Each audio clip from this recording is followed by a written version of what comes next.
최근에 이제 국정원 해킹 떠오르고 이제 발생을 하고, 그러면서 이제 7월 말 8월 전국으로 제보된 게 많이 됐습니다.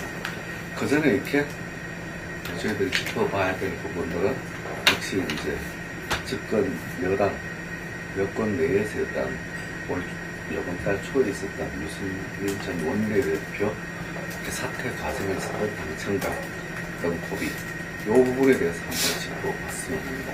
여기에 대해서 우선 김 박사님께서 말씀을 좀. 네. 유승민이 사퇴하는 편이 있었는데, 어떤 사람들은 대신의 정치파로 얘기했다고.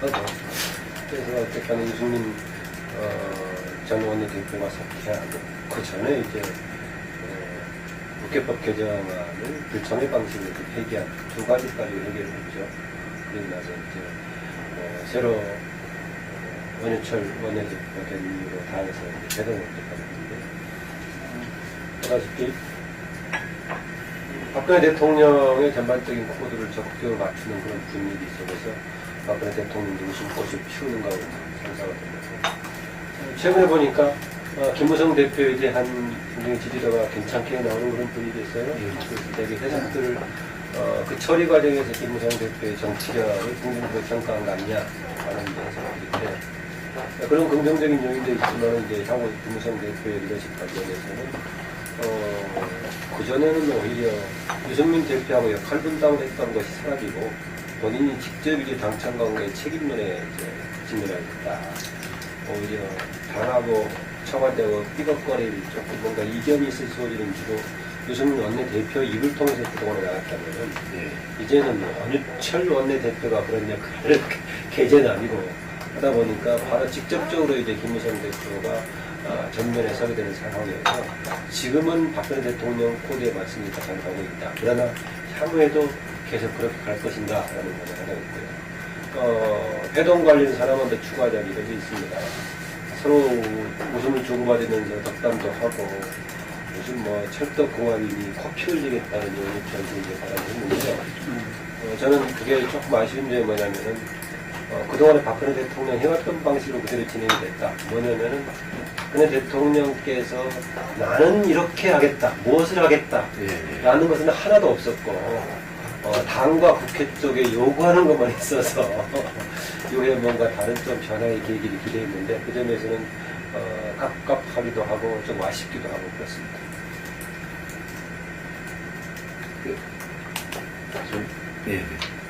제가 볼 때 이번에 단적으로 보여주는 게 11시 50분에 끝났으면 점심을 먹고 갈 수도 있었을 건데 점심을 안 먹은 데서 두 사람 다 청와대 나간 둘 다 현상을 일단 희석을 하는 것이 각자가 다 필요했기 때문에 그렇게 한 것이다. 좀 더 얘기하기 하죠. 점심을 먹든 저녁을 먹든 이렇게 해서 예를 들어서 완벽하게 밥을 먹는 사이다 이렇게까지 하는 부분에 대해서는 그냥 봉합을 했다고 보고 있습니다. 봉합. 그럼 서로 간의 이해관계에 따라서 봉합이 된 거고, 그러면 이 봉합을 했으면 또 터진다라는 걸 의미하는데 언제 터질 것이냐. 그럼 왜 봉합을 지금 했으냐. 저 4대 개혁이나 24개 국정과제라고 하는 부분에 대해서 박 대통령 입장에서는 연말까지 그 부분을 집중하고 연말께부터는 총선까지 공천과를 둘러싼 어떤 권력, 향배에 대해서 집중을 하는 쪽으로 그렇게 설정을 한 것 같아요.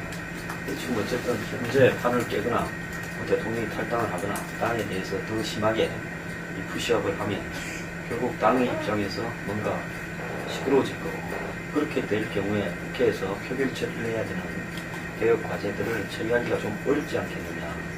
또 그러고 지금 진행되고 있는 국회 척결 수사가 결국 자연스럽게 당을 갖다가 통제하게 만드는 그런 효과가 있는 거 아니냐 이렇게 보는 것 같은데, 제가 볼 때는 박 대통령의 남은 그 과제의 순서를 좀 잘못 정한 거 아닌가 저는 그래 보고 있어요.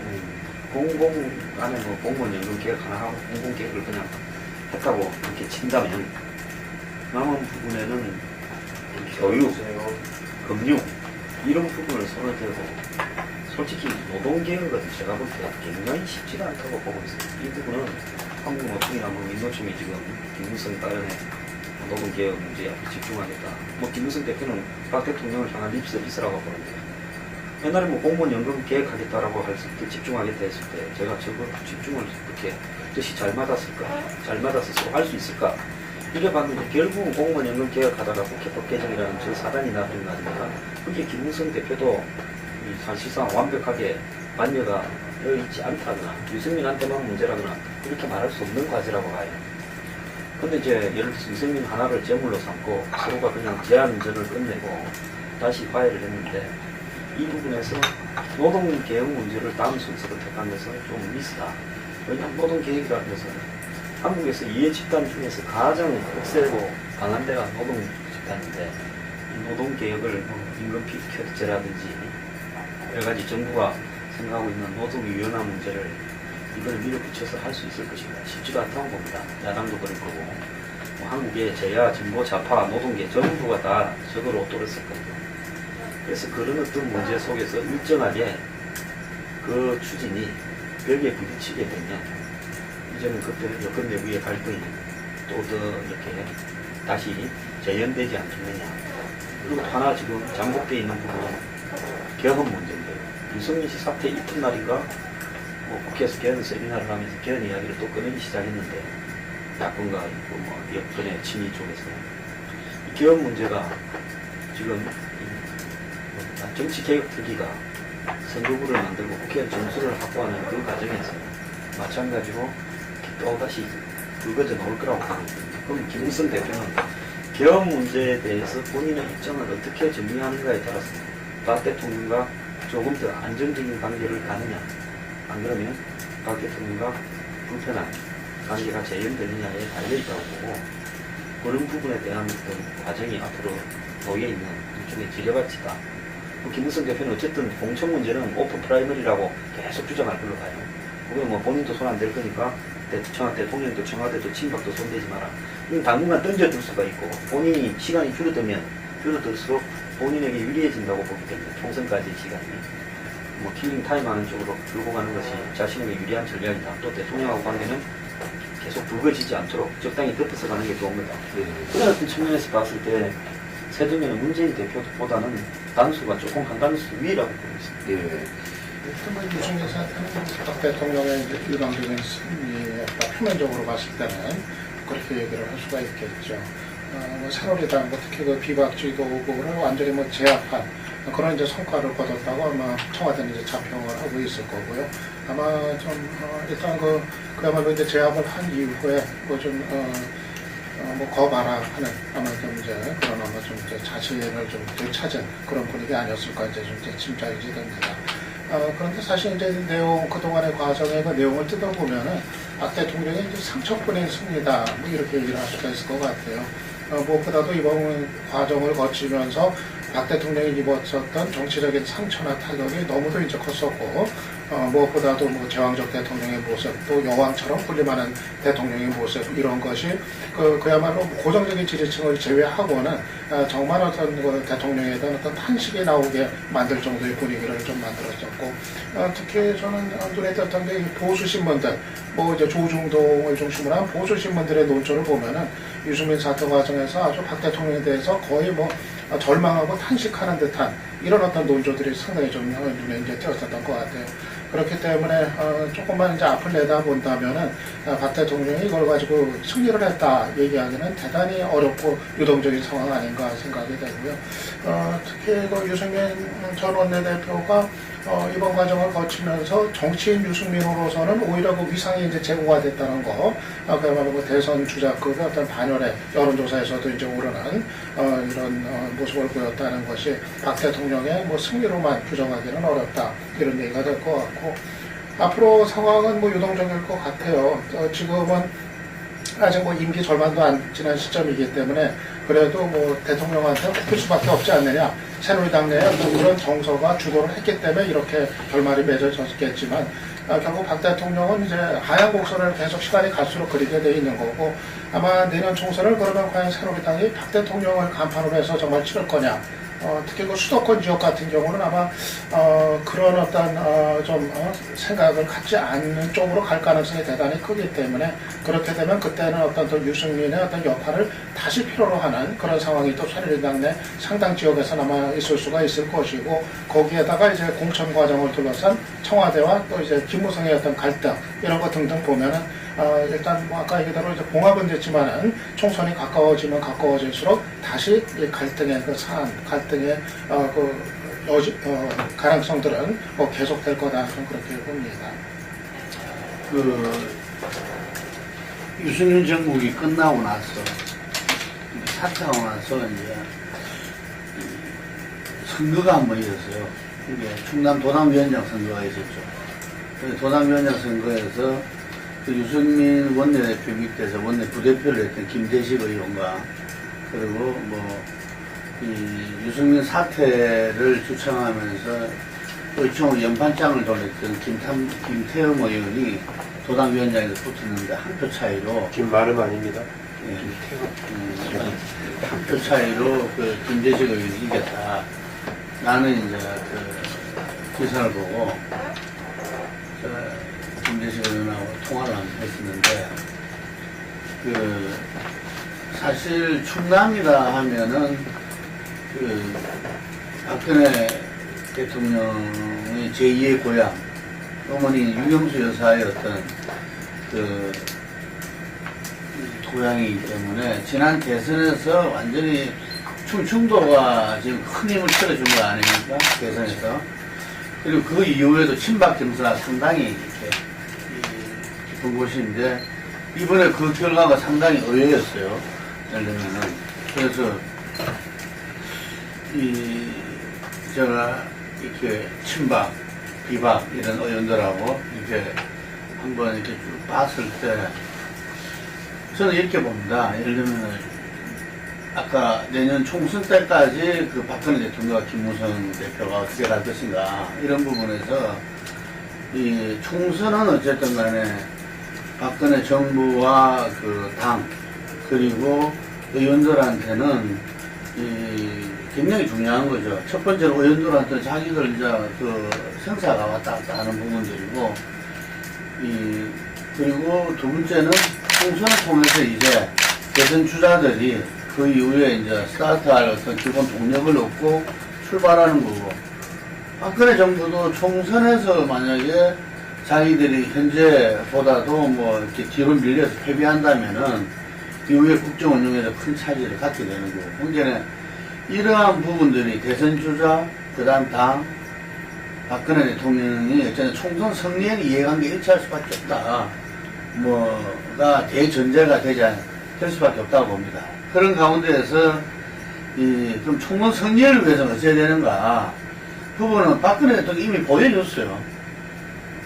지난 12년 총선 대선에서 당명도 바꾸고 예를 들면은 당의 어떤 정책 노선도 예를 들면은 그동안 야당이 줄곧 주장해왔던 경제민주화 복지 이런 부분도 다 이야기하고 사람들이 완전히 이게 오히려 그 야당에서 혀를 찔렸다 할 정도로 노인들한테 모든 노인들한테 20만원씩 노인 지급하겠다 이렇게 이야기하고 그 정도로 했다는 이야기죠 이게. 그러면은 이 총선에서 그 이상의 오히려 이렇게 이 정책을 내놓지 않으면 안 될 것이다 이래 보는데 지금은 그 노선을 갖다가 추창하고 지금 이제 있는 게 누구냐 하면 유승민 원내대표로 대표되고 있는 거거든요. 그래서 당에 말하자면 경제 정책에 있어서 보수 노선을 갖다가 상징하고 있는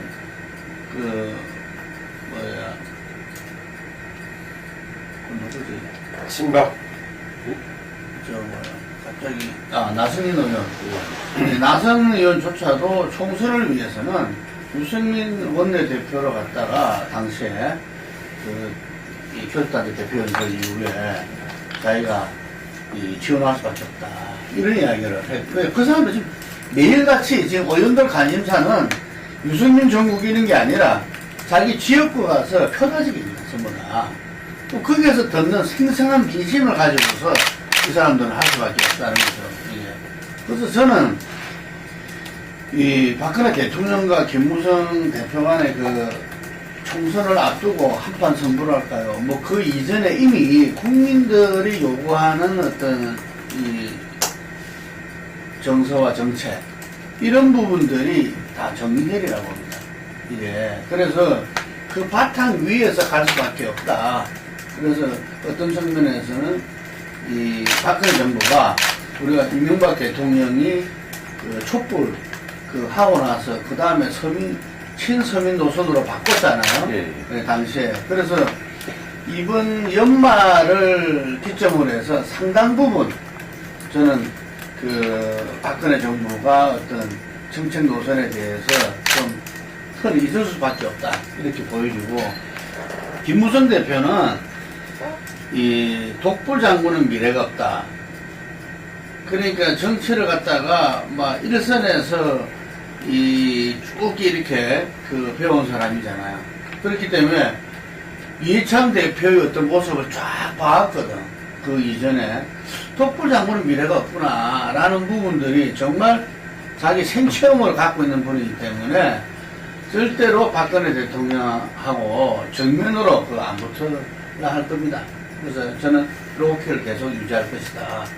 그 시점만 보는 거죠.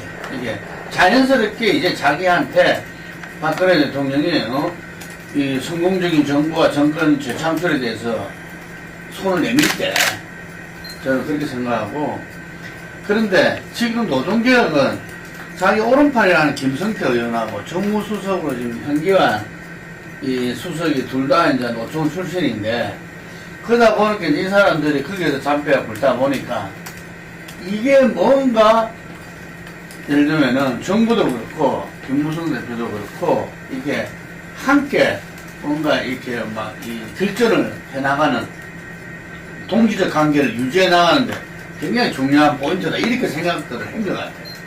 제 이 느낌이 그 두 분을 다 접촉을 해봤어요. 내가 접촉을 해봐서 그런 느낌이 확 오더라고 이게.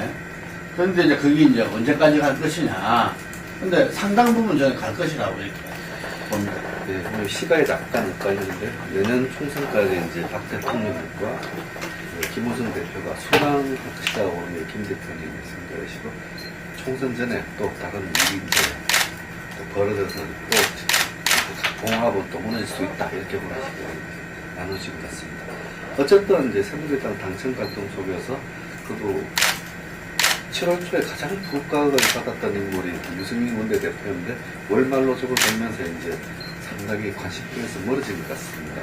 유승민 원내대표에 대한 평가 뭐 이런 부분들은 어떻게 보시는지요?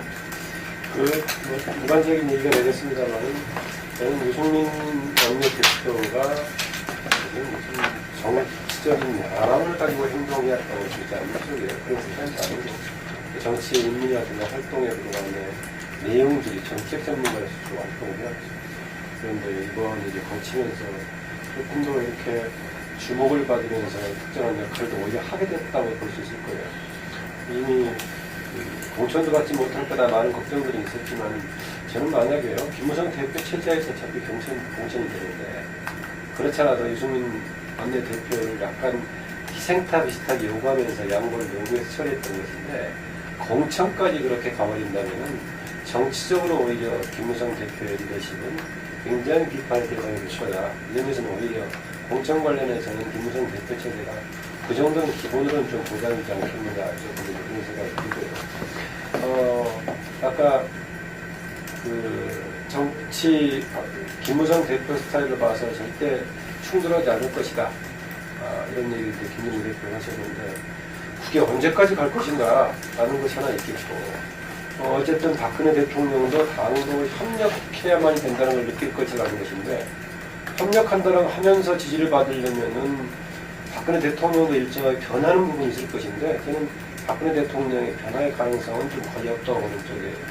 혹시 조금 여지가 있다면은 박근혜 대통령의 입장과 고집은 계속 간다고 하더라도 당청간에 어쨌든 간에 뭐 일방적인 지침이든 뭐든 간에 자주 회의를 갖다 보면은 조금의 틈새는 있을 수 있다. 저는 생각을 들고요. 어쨌든 그 총선에서 서로가 박근혜 대통령이든 당이든 간 이겨야 된다라고 보면은 국민 여론에 초점을 맞춰야 될 것인데 국민 여론에 호응하는 방식으로 뭐가 있을 것인가 라고 봤을 때 저는 박근혜 대통령의 입장에서는 지금 특별하게 주도적으로 할 수 있는 것은 사당 빼놓고 뭐가 있겠나 생각이 들고요.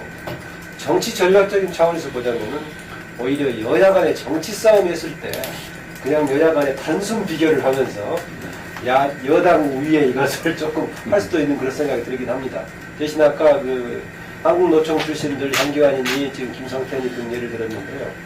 저는 이거는 노동 부분의 개혁에 대한 것을 달성할 수 없다고 하더라도 좋은 소재는 될 수 있다.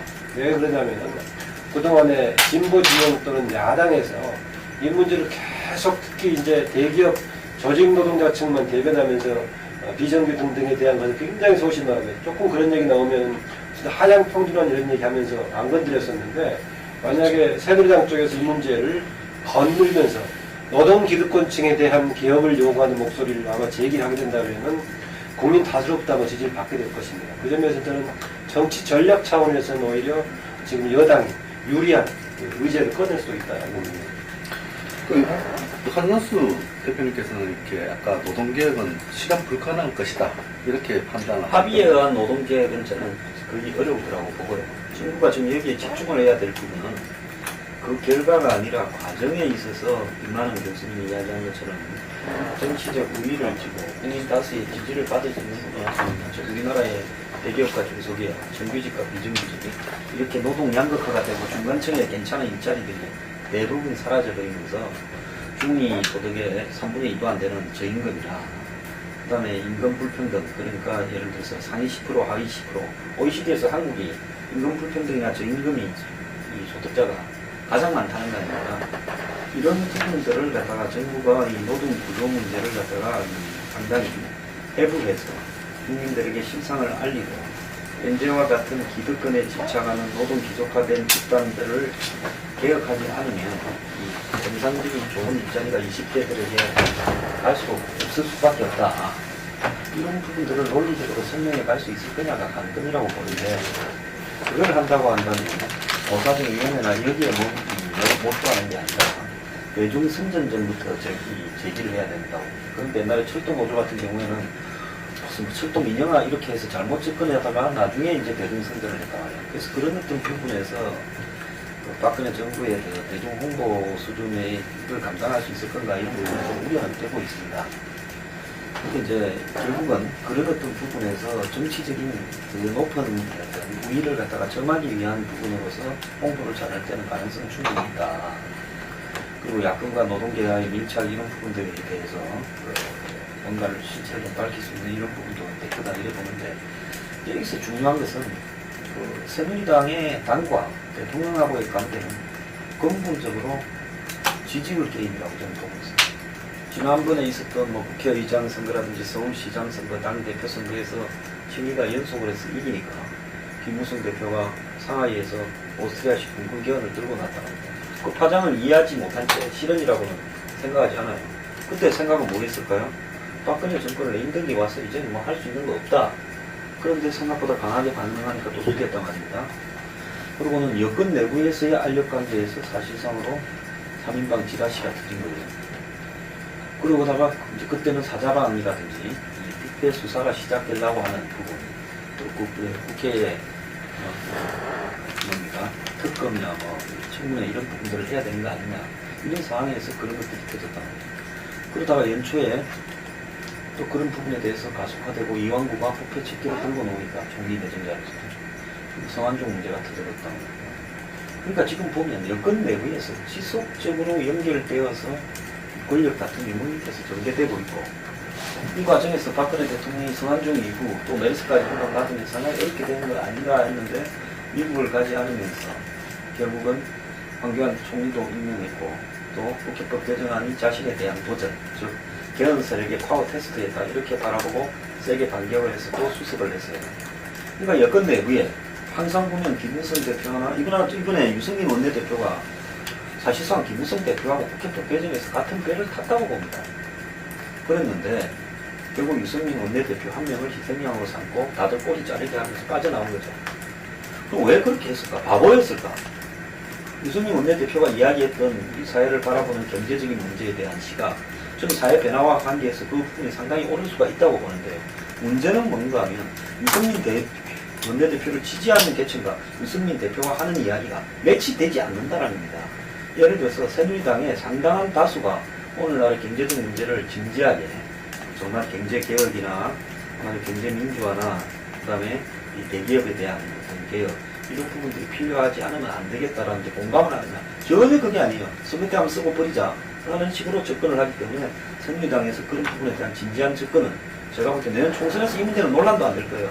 그 다음에 2017년 대선에 가서는 이 문제가 부각이 될 건데 유승민 대표가 과연 그런 데 대해서 정치 색깔을 이념적으로 일치하는 집단에 의해서 지지를 받고 있냐. 저는 아니라고 봅니다.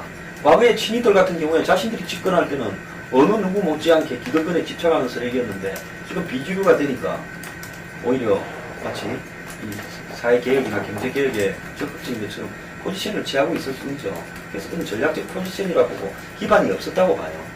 다만 이제 상층부에서는 박근혜 대통령하고의 파워 테스트에서 노동법 개정, 국회법 개정안을 통과시켰다가 박근혜 대통령의 상상 이상의 반발.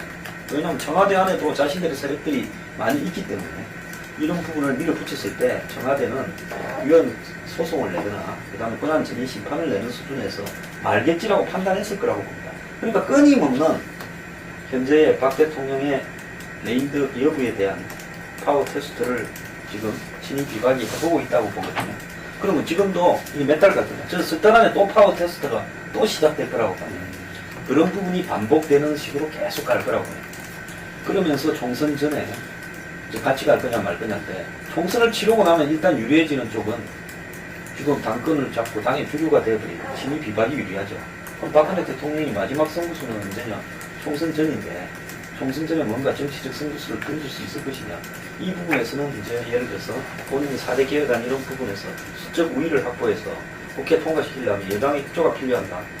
이런 어떤 생각에 끌려갈 거라고 보는 것이 지금 친이 비박의 생각이란 말입니다. 그래서 이제 여기에서 누가 선거수를 먼저 뽑느냐에 따라 가지고 될 건데 총선까지만 밀고 나가면 제가 볼 때는 친이 비박의 전략이 성공할 거라고 봅니다. 기본적으로 이제 박근혜 대통령의 이제 지지율이나 위상 이거하고 이제 결국 이제 역함수 관계 이런 거가 이제 될 수밖에 없지 않을까 생각이 되고요. 그러니까 박 대통령이 내려가면은 그러면은 뭔가 어떤 새로운 간판 얼굴을 필요로 하는 새누리당 입장에서는 이제 유승민을 필요로 하는 그런 목소리들이 나올 것이고 반대로 박 대통령이 또 계속 간판의 역할을 하는 시간이 오래가면 오래갈수록 그거는 이제 좀 늦어질 거고 그렇게 되는데 글쎄 총선이 이제 좀 유동적인 거라고 봤을 때 일단 총선 거친 이후 결국 이제 대선까지 가는 과정에서는 어떤 식으로든 지금 새누리당 입장에서는 그 시점에 가면은 이제 더 이상 박근혜가 아니라 어떤 유승민 내지는 어떤 신보수 좀 이런 거를 가지고 결국 이제 선거를 치르는 선택을 할 수밖에 없는 거 아닌가 그렇게 이제 생각이 되고 그래서 유승민의 어떤 복귀나 그 역할의 문제는 그 시점이 문제이지 결국은 대선 이전에는 언젠가는 새누리당이 이제 필요로 하는 상황은 이제 올 거다 그렇게 내다 봅니다. 그리고 유승민의 이제 공천 문제는 아까 김만 박사 얘기하신 것처럼 공천을 아예 탈락시키는 것까지 하는 거는 너무 지나친 무리가 따르지 않겠는가. 아마 내심은 사실 제가 보내겠던 심판의 호소 대통령의 그게 사실은 이제 공천을 아예 안 주는 이런 이제 방안이 이제 될 텐데 그렇게까지 하기에는 이 김무성 대표가 또 너무 이제 또 망가지게 되고 김무성 대표로서도 그것까지는 차마 받아들일 수가 없는 이런 이제 입장이기 때문에 아마 결국은 출마를 하게 되지 않겠는가. 그래서 정치인 유승민은 20대 국회에서 일단 살아남게 되지 않겠는가. 그렇게 내다봅니다. 그런데 이제 야당 입장에서는 사실은 유승민이 없는 새누리당과 선거를 치르는 게 더 좀 한결 홀가분하다고 얘기를 할 수가 있겠죠. 유승민이 이제 중심에 있는 상태에서 유승민의 얼굴을 가지고 여당과 선거를 치른다는 것이 사실은 그 중도층의 어떤 표를 둘러싼 경쟁에서 상당히 좀 부담이 되는 그런 상황일 수밖에 없고 차라리 유승민이 빠지는 선거 이것이 야당 입장에서는 다음 총선 같은 경우 박근혜 대 이제 그 야당의 어떤 구도로 이렇게 치르는 것이 일단 좀 홀가분한 거 아닌가.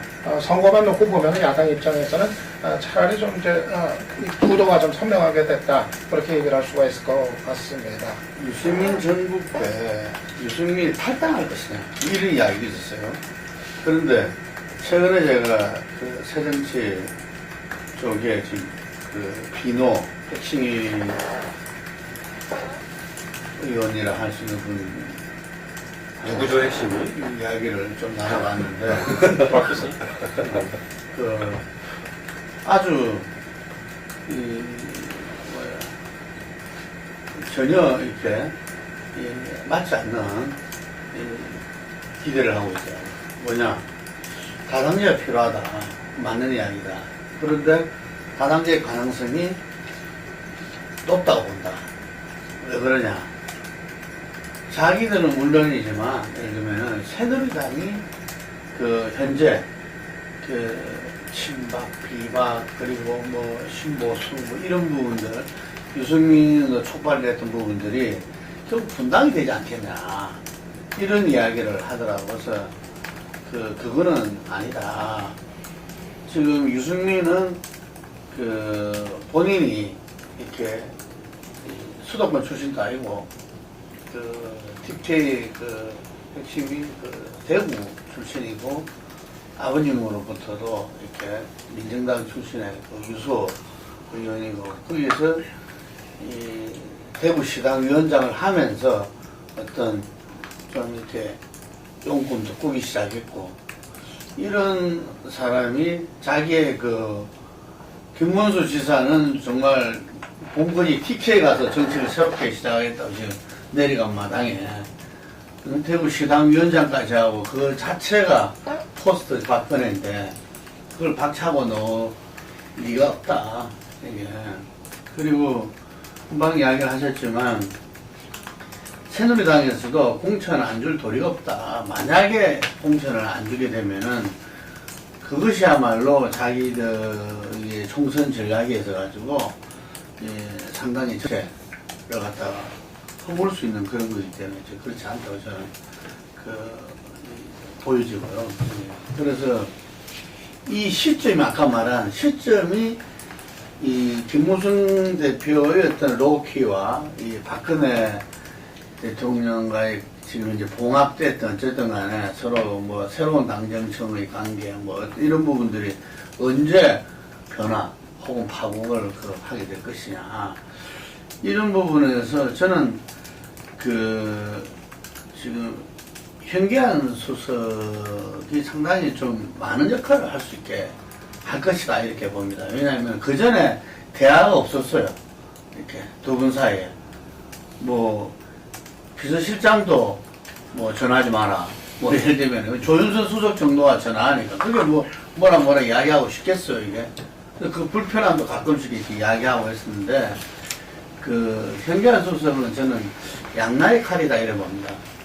왜냐하면 김무성 당대표하고는 뭐 호연호시할 정도로 뭐 굉장히 그냥 같은 부산 출신들이고 뭐 그 이전부터 보면은 뭐 우리가 흔히 말하는 아삼육의 관계다 이렇게 말할 수 있는데 근데 또 한편으로 보면은 208년도 그때 공천 2012년도 공심위원으로 있으면서 김무성 공천 배제라가 주도했다는 이야기죠. 예를 들면은 그 당시 박근혜 위원장의 뜻이든 아니든 간에 어쨌든 공심위원으로서 부산 공천 사실상 자주주했던 현계한 수석이 그걸 했다는 이야기죠. 그래서 그걸 갖다가 뭐 서로가 모를 리가 없는 거고 그랬을 때 한편으로는 굉장히 소통이 새로운 그게 오면서도 어떤 그런 과거의 역사 이 부분에서는 또 자유로울 수 없다. 그 보기 때문에 저는 김무성 대표는 아마 우리가 인내 참고 기다리라. 일본어로 치자면 전국시대의 도쿠가와 이에야스의 인내 예를 들면 그 부분을 굉장히 자기가 지금 이제 굳게 하고 있는 것 같아요. 이게. 그래서 이 총선이 달아오르면서 저는 신보수 노선으로 새누리당이 변화하지 않으면 안 되고, 이 시점에서 청와대도 바뀌어야 되는 거죠. 변해야 되는 거죠. 하지만 그 주도권은 이제 청와대가 아니라 청와대는 따라가는 식으로 될 거고, 그때 당이 주도하게 될 건데, 그때 자기가 이제 좀 껍질에서 깨어나가지고, 좀 이렇게 그동안 이렇게 자기 모든 휘하에 있는 지금 이제 이 장수들이 다 참을 인자만 지금 갖고 있는데, 이게 이제 터져 나오면서 아마 새로운 계기가 마련되지 않나, 이런 네, 전 아까 당청 밀고 땡기기 권력 투쟁에서 거기에 이렇게 청와대 쪽은 무슨 고도의 전략에 따른 행동이라고 저는 판단하지 않습니다. 과거에 박근혜 대통령의 말에 대해서 대단히 절제되고 실용적인 말을 쓴다라는 지적들이 있었죠. 여기에 반박했던 것이 전역 전 의원이 말 그대로 베이비 토크 수준이니 별다른 의미가 없는 거다라고 얘기했었는데, 저는 이게 박근혜 대통령의 대응이 여러 가지를 고려한 전략적인 대응이라기보다는 상대방에 대해서 뭔가 받아들이지 않는, 그냥 미루고 가는 상황이고, 그래서 박근혜 대통령 체제에서 최근 해결 방법은 이른바 그 솔로몬의 선택에서 양보할 수밖에 없는 그런 희생했다라는 그런 관점이고, 이것을 잘 판단하기 때문에 김무성 대표가 그대로 가고 있다는 생각입니다. 그런데 저는 총선을 앞두고 당이 어느 쪽인가 뭔가 좀 행동을 하는 쪽이 나올 수밖에 없지 않는가 생각을 합니다. 왜 그러냐면은 일단 지표상으로 봤을 때 박근혜 정부 지금 후반기 넘어가는 직전 8월 달에 후반기가 되겠는데 2년 반이 지나면서 7월 달에 보니까 역대에서 노무현 정부 빼놓고 지금 가장 안 좋아요. 지금 아까 보니까 여기도 보니까 아레날에서 보내는 것도 있는데 보니까 그 당시 지금 보니까 노무현 정부 때가 27.1, 그거 빼놓고는 현재 35.1% 나온 박근혜 정부가 제일 안 좋아요. 보니까 김영삼 때도 뭐 43%, 이명박보다 40%, DJ 때는 66.5% 등등 이렇게 나왔는데, 이런 걸로 간다면은 박근혜 대통령 의존해서 총선을 좀 치르기는 쉽지 않은 상황이라, 그러면 김무성 대표가 언젠가 독자 노선을 걸은다고 하는데, 그럼 김무성 대표는 뭘 갖고 독자를 얘기하는 것인가? 그것도 생각해보면은 그런 사실은 마땅치가 않거든요. 그런데 아까 유승민을 얘기했을 때는 본인이 두 가지 분명하죠.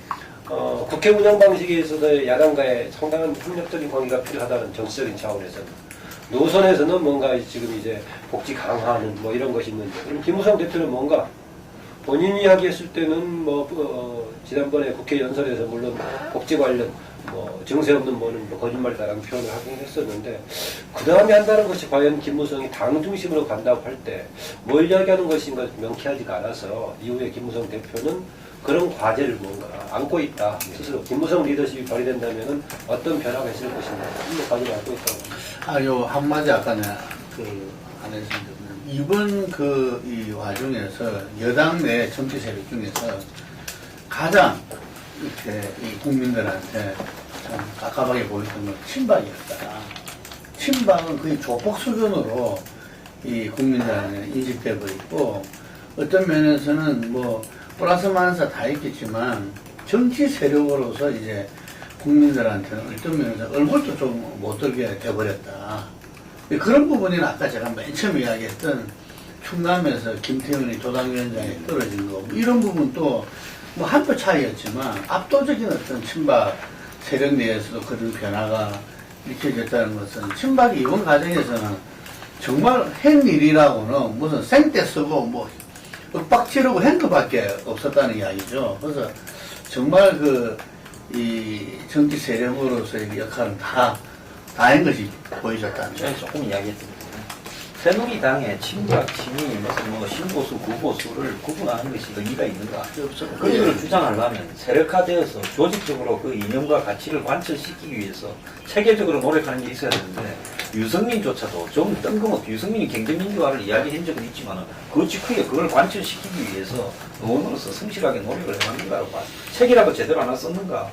그런 부분에서 그런 것도 없어요. 그리고 그런 것을 하고자 하는 의원들 모임은 결국은 그런 색깔을, 좀 개혁적이고 중도적인 색채를 띠는 것이 수도권에 있는 의원들한테는 선거에 유리하기 때문에 그렇게 했을 뿐이고, 또 대선 때 그렇게 했을 뿐이고, 그게 끝나면 또 그러지 않습니다. 그러니까 새누리당에 실질적으로 신보수, 개혁보수라고 하는 사람들이 있는가에 있어서는 저는 의문을 가지고 있어요. 거기에서 뭔 친이가 있고 친박이 있고 무슨 저거가 집권했을 때는 온갖 거 다 해먹다가 이제는 저거가 비주류가 되니까 당내에서 뭐 비판하는 정도의 경지에 밖에 없는 거죠. 그렇기 때문에 새누리당에 지금 당 밖에서 특히 뭐 이 야권이나 뭐 이 제야에서 새누리당을 바라보면 그 안에 거대한 무슨 어떤 노선 흐름이 있고 투쟁이 있는 것처럼 보여지지만 제가 봤을 때는 그런 거 하나도 없는, 저는 우파 쪽에서 봤을 때는 전혀 그런 게 없다라고 보고 있습니다. 좀 새누리당 뭐 여권 이야기는 좀 굉장히 오래 이제 시간 끌었는데